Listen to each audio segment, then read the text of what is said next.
Assalamualaikum warahmatullahi wabarakatuh. Bismillahirrahmanirrahim. Alhamdulillahi nabiyil mustafa sayyidina wa nabiyina wa maulana Muhammadin sallallahu alaihi wasallam wa alihi wa ashabihi wa jami'i khalil anbiya wal mursalin syuhada syarihin sahabati wa tabi'in wal ulama il amilin jami'il malaikatil muqarrabin khususan hadratil syekh wa awliya Abdul Qadir Jilani radhiyallahu anhu. ثم إلى حضرة الشيخ شهاب الدين أحمد بن حجر الأسقلاني شيخنا محمد نبوي بن خلدون الجميع وإلى جميع مشايخنا مشايخنا خصوصا إلى شيخنا ونفعنا بعلومهم وأمتنا بأسراره. الفاتحة. الحمد لله صراط الذين أنعمت عليهم غير المغضوب عليهم. بسم الله الرحمن الرحيم. الحمد لله رب العالمين وبه نستعين على أمور الدنيا والدين والصلاة والسلام على أشرف الأنبياء والمرسلين سيدنا ونبينا ومولانا محمد وعلى آله وصحبه أجمعين. رب اشرح لي صدري ويسر لي أمري واحلل عقدة من لساني يفقهوا قولي. سبحانك لا علم لنا إلا ما علمتنا إنك أنت العليم الحكيم. أما بعد. Bapak Ibu kaum muslimin muslimat saimun sahabat yang dirahmati Allah, alhamdulillah puji syukur mengiringi rahmat taufik hidayah inayah Allah Subhanahu wa taala. Pagi ini kita sambut hari yang mulia ini dengan sukacita dan dengan niat yang tulus kita melaksanakan ibadah puasa. Semoga hari-hari kita semakin membawa barokah, khususnya di akhir-akhir bulan ini, yaitu 10 hari terakhir di bulan Ramadan ini. Saya ingat akan keterangan insyaallah dalam sebuah kitab, saya lupa kitabnya ya. Setelah salam tadi kan enggak sempat wiridan, biasanya kan wiridan, dan itu gini, apa saja yang ditinggalkan wiridan atau amalan-amalan yang selama ini dilaksanakan kemudian tercancel karena sebuah alasan, apalagi alasan ilmu, ini kan belajar ilmu, maka Allah akan tukar itu, akan dipenuhi sebagaimana ia membacanya. Dan itu saya sering kali mengalami gitu. Seperti contoh, setiap habis maghrib itu kan mestinya wiridan banyak, dan amalan-amalan yang sejak dulu pun kita amalkan banyak sekali. Nah, sekarang kegiatannya udah beda. Begitu habis salam sholat sunat, kemudian anak-anak sudah pada nunggu. Nah, terpaksa kita amalan atau wiridan yang dulu kita laksanakan itu tercancel. Nah, itu ada keterangan, maka Allah akan memenuhi sebagaimana ia membaca seperti biasanya, asalkan alasannya karena ilmu. Karena dalam Islam itu ilmu sangat dipandang sangat penting, harus diletakkan di atas segalanya. Sebagaimana pagi ini ya, karena kita alasan untuk ta'alum, belajar ilmu, maka ya amalan-amalan yang biasa kita lakukan, kita amalkan, kita pending dulu. Semoga ini juga menjadi sebagai penukar daripada apa yang kita lakukan setiap harinya. Bismillahirrahmanirrahim. Salawat dan salam semoga selalu tercurah ke hadirat junjungan kita Nabi Muhammad sallallahu alaihi wasallam, keluarga, para sahabat, para pengikutnya yang setia, yang berharap akan mendapat pahala syafaat kelak di hari kiamat. Baiklah, untuk pagi hari ini kita langsung sengaja pada bab yang berikutnya. Selama kusuk yang dibawakan oleh para ustadz sampai pada bab khumasi, Kali ini kita melangkah langsung ke bab sudasi. Kalau khomasi itu bab yang serba 55. Kali ini bab yang serba 66. Ya. Pertama, Bismillahirrahmanirrahim. Wa fihi sab'a syarata mau'idatan. Di dalamnya ini, dalam bab sudasi ini ada 17 mau'idah. Mau'idah itu nasihat petutur. Isintani khobarani wal baqi asar. Ada dua yang dalam bentuk hadis, sedangkan selebihnya adalah hadis sahabat. Asar itu hadis sahabat. Bismillahirrahmanirrahim. Wal maqalatul ula, adapun makalah yang pertama dalam bab ini, qala bersabda an-nabiyyu, Nabi sallallahu alaihi wasallam. Jadi ini hadis berarti. Sabda Rasulullah, sittatu asya'a unna gharibatun. Ada 6 sesuatu dianggap sebagai hal yang asing. Fi sittati mawadhi'a, ketika di 6 situasi atau tempat. 6 sesuatu ini dianggapnya sebagai sesuatu yang asing, aneh, di tempat atau di situasi yang tertentu. Seperti contoh sekarang, al-masjidu gharibun. Masjid itu nanti bisa jadi sesuatu yang aneh, yang asing. Kapan? Fima baina qaumin, jika di lingkungan kaum la yusalluna fi, yang tidak menggunakannya sebagai tempat sholat.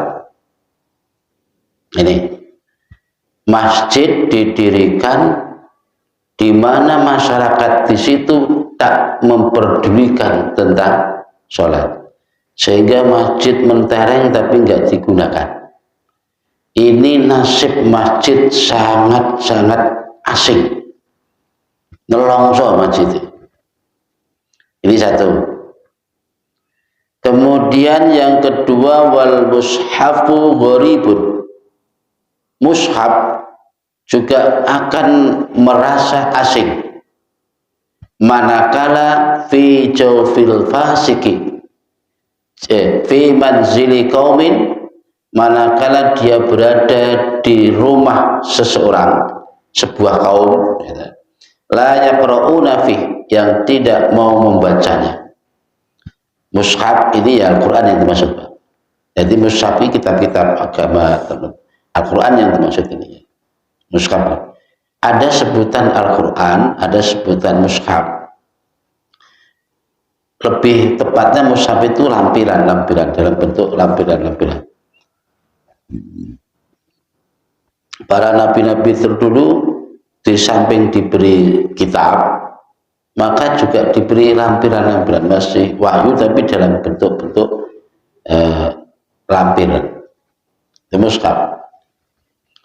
Jadi mushaf itu akan merasa asing dan aneh manakala berada di tangan kaum seseorang atau kaum yang tidak pernah membacanya, hanya buat hiasan rumah aja.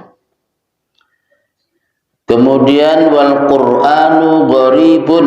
Ya, setelah menyebut mushaf, nah ini bahaya malah nyebut Quran. Jadi wal Qur'anu gharibun. Nah, Quran ya berarti ya yang kita tahu itu, Pak, dalam bentuk kitab itu Quran. Wal Qur'anu gharibun. Quran juga akan bernasib sama, yaitu merasa asing, menjadi asing manakala ia berada fi jawfil fasiki, di tangan orang yang fasik. Jawfun ini artinya dalam. Ya, katakan Al-Quran yang berada di hati orang-orang fasik. Yang disebut fasik di sini ya orang yang geladrah.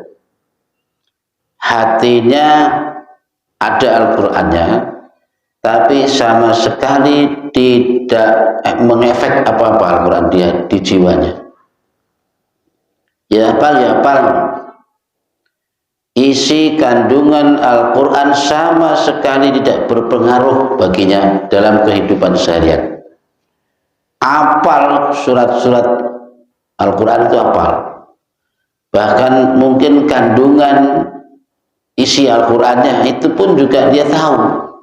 Maksud tujuan ayat ini apa, surat ini apa, tahu. Tapi nggak ngefek sama sekali, nggak membuatnya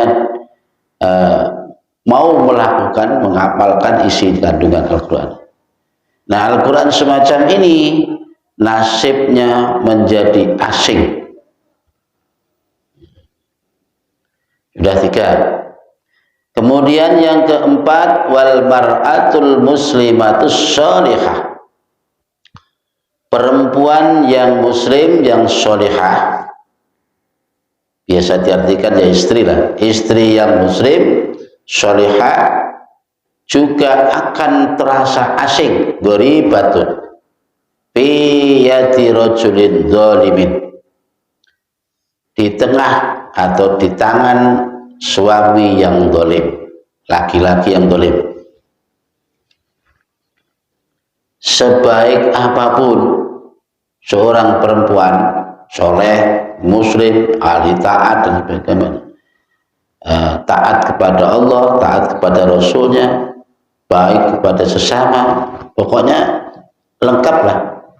Dia akan terasa asing, bahkan akan terasa nelongso manakala berada di tangan laki-laki yang zalim, suami yang zalim. Ai idza kanat fi ismati zawjin mujawizin 'anil haqqi ilal batil. Yang dimaksud zalim di sini klarifikasinya begini, yaitu suami yang telah melampaui batas kebenaran, barang hak, pokoknya yang tidak jelas lah. Syai'il khuluqi, yang jelek, jahat, peringainya, akhlaknya.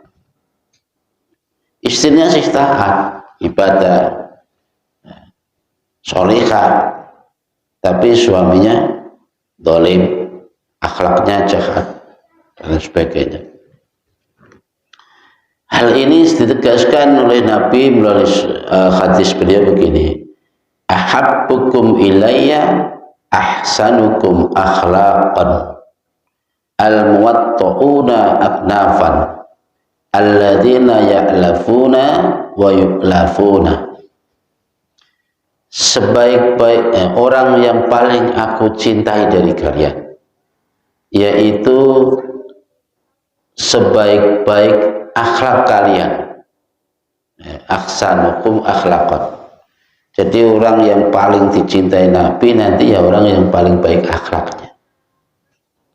Al-muwatta'una aknafan, ini bahasa kinayah, yang maksudnya begini, orang-orang yang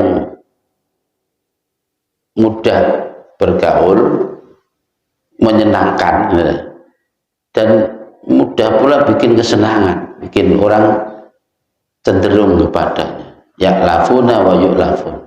Jadi ya'lafunin, dia juga dalam pergaulan menyenangkan, juga membuat orang senang. Dia juga mudah bikin kesenangan. Itu akhlak yang baik. Di samping itu Nabi juga menegaskan ahlul jannati kullu hayyinin layyinin sahlin talqin. Cirinya penduduk surga itu, ahli swarga itu kullu hayyinin, orang yang mudah, bergaulnya itu mudah. Andai kan ada sesuatu masalah itu nggak cenderung dibesar-besarin, nggak cenderung diserius-seriusin.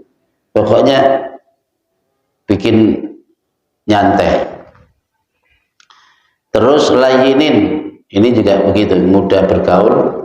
Layinin itu dalam arti bahasanya lunak,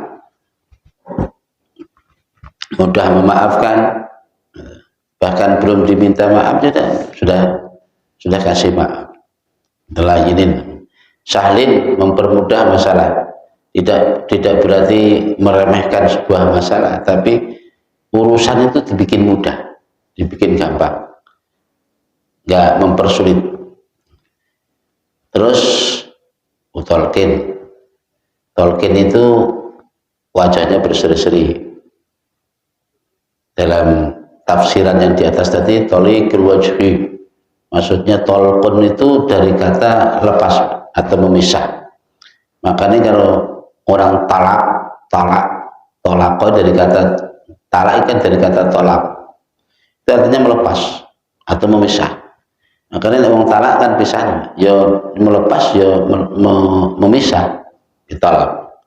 Nah, yang dimaksud tolikul wajhi itu bukan kok mukanya dilepas, artinya senyumnya selalu terbuka. Nah, jadi biasa diartikan tolikul wajhi itu sumeh, murah senyum. Itu. Nah, ini sudah berapa macam tadi dari sabda Rasulullah tadi? 4 macam sudah. Warrajulul muslimus salihu gharibun fi yadi imra'atin radiyatin. Sebaliknya, seorang suami yang muslim, yang soleh akan menjadi gharib, asing, manakala berada di tangan istri yang rendah, yang hina. Kalau tadi di atas, kalau untuk mensikapi seorang suami itu pakai bahasa dolim. Ya. Kalau kali ini untuk mensifati seorang perempuan atau istri yang senada dengan dolim, itu bahasanya rodiyah. Rodiyah itu hina. Suaminya muslim, suaminya soleh, ahli taat, tapi istrinya peringainya yang nggak baik. Idza kana fi mu'asyarati imra'atin wadhi'atin fil hisab fil khasbi haqiratin fil nasab. Nah, ini yang dimaksud radiyah ini artinya perempuan yang di saat dia menghitung-hitung, entah itu hitung-hitung harta, hitung-hitung duit, atau hitung-hitung sikap kita, itu serius sekali. Pokoknya umpama melakukan kebaikan, diiling-iling meskipun sedikit, diiling-iling, diingat terus. Itu namanya wadhi'atun fil jasad. Tapi haqiratun fil nasab, sedangkan keturunannya dari sisi nasab itu gennya itu rendah. Nah, laki-laki yang soleh jatuh di tangan perempuan yang begini ini, dia akan menjadi asing dan gharib, aneh. Sayyiatil khuluqi, yang jahat peringainya, sama juga laki-laki suami yang jahat peringainya tadi. Baik, kemudian yang kelima, wal alimu gharibun baina qaumin la yastami'una ilaih. Seorang alim akan merasa melongso, merasa menghina, merasa asing bila mana ia di tengah-tengah kaum yang tidak mau mendengarkan fatwanya. La yastami'una ilaih. Ya, sisi lain mungkin itu juga sebagai ujian bagi si alim ini. Orangnya alim, berilmu tinggi, dilalah hidup di lingkungan yang mayoritas di situ tidak peduli dengannya. Orang mungkin juga tahu dia seorang alim, tapi karena kaum ini mungkin ya mayoritas orang-orang yang nggak benar, nggak peduli itu ada orang alim, tidak membutuhkan ilmunya, tidak membutuhkan fatwanya, sehingga alim ini ya sudah dianggapnya sebagai orang yang aneh, gharib. Nah ini sayang. Summa qala, lalu Nabi bersabda, Inna Allah Ta'ala la yanzuru ilaihim yawmal qiyamati nadharar rahmah. Allah besok di hari kiamat tidak berkenan memandang mereka dengan pandangan kasih sayang. Kita bisa bayangkan orang ketemu Allah di akhirat lah, baru tumben itu yang selama ini kita sembah, kita agungkan, kita taati, ketemu baru tumben. Nah sekalinya di sana kita nggak diuperi, nggak direken. Nah, kira-kira yang begini nih, satu ya tadi diantaranya tidak peduli terhadap qaul ulama. Jadi yang dimaksud yang tidak dipandang penuh kasih sayang oleh Allah adalah orang-orang yang ada di keterangan di atas tadi. Di antaranya kalau ada masjid tidak digunakan untuk sholat, Al-Quran hanya buat hiasan, mushaf hanya untuk perhiasan almari atau bupen. Atau kita sebagai suami dari istri yang solehah tapi kita dolim, atau sebaliknya kita sebagai istri yang dolim bagi suami yang soleh, atau yang begitu-begitu. Jadi yang dimaksud itu orang-orang yang telah disipati oleh keterangan di atas tadi. Nabi bersabda begitu, besok di hari kiamat Allah tidak berkenan memandang mereka dengan penuh rahmat, penuh kasih sayang. Gitu. Ibarat orang mertamu baru tumben, neng kuno gak direken oleh tuan rumahnya. Jadi kan serba pekewo gitu. Meskipun dipersilahkan monggo persuguhannya, minumnya sudah dipersilahkan, makanan sudah dipersilahkan, tapi tuan rumahnya cemberut tuh, atau tidak open dengan kita, kan nggak enak.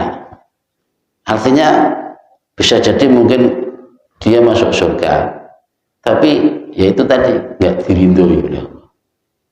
Apa orang masuk surga kok gak dirindoi?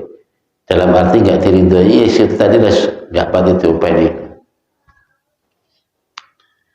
Bapak Ibu yang dimuliakan Allah Subhanahu wa Ta'ala, lalu dalam sisi lain Nabi bersabda, la'anahumu wa la'anuhum. Ada sisi lain yaitu mereka dilaknat, Allah pun juga melaknat. Inna Allaha la yanzuru ilaihim yaumal qiyamati nadhra rahmah. Wal maqalatu tsaniyah.